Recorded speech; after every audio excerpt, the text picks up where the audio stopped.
of NewNet, which tokenizes processing power and allows these AI agents to pay for processing power on different platforms in a decentralized way. And then Hypercycle, which is a novel ledgerless blockchain architecture, layer 1 blockchain designed specifically for scalable, low-cost AI computation.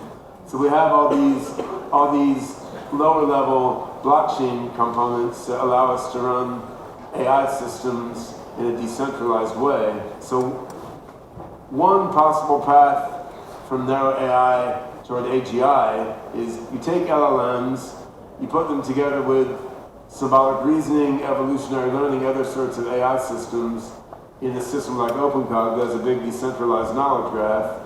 You deploy this knowledge graph on top of a decentralized platform like SingularityNet, and that's an alternative path to this sort of OpenAI/Google path, where you take the LLM as a central component, you put some other things on top of the LLM, and you deploy that in a centralized way, owned and controlled by one company. Now, which of these routes to AGI is going to succeed, which will succeed first? I mean, obviously, I've got my own opinion. I'm doing what I'm doing because I believe that's a great way forward. But I mean, if any of these approaches makes a transition from narrow AI to AGI in the near term, obviously this is an incredible thing, right? And I think, in my own way of thinking, it's highly probable that we're going to see a breakthrough from narrow AI to artificial general intelligence at the human level within, say, the next 3 to 7 years. Now, I think we're more likely to get there with our OpenCog/SingularityNet approach, because I think it's going to be too hard to coax transformer neural nets to do complex multi-stage reasoning and be creative. Whereas in OpenCog, we have a logic engine that's really good at multi-stage reasoning. We have evolutionary learning that simulates an evolution process to be creative.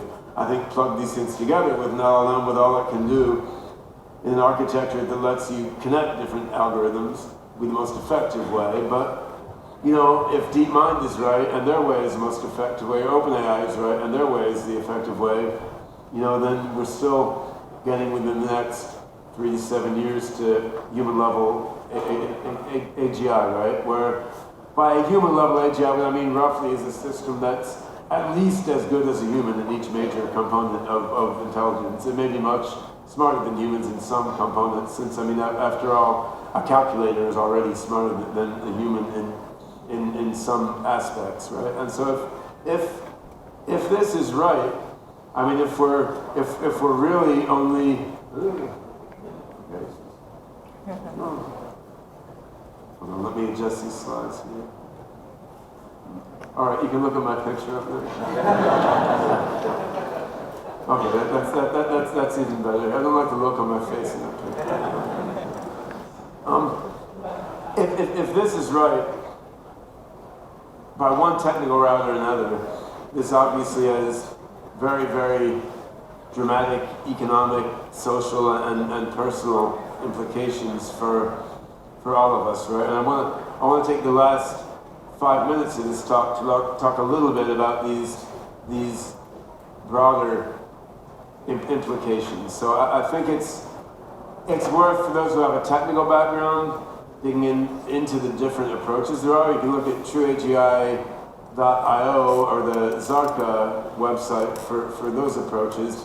Also, I want to mention, I've run every year since 2006 a conference called AGI, Artificial General Intelligence, a technical research conference.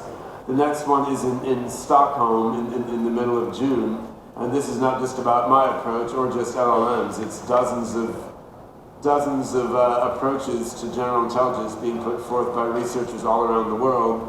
If you can come to the event, that's great. Otherwise, you can look at the papers and talks online. But there's a whole flourishing research field of different approaches to AGI, of which LLMs are just a small part.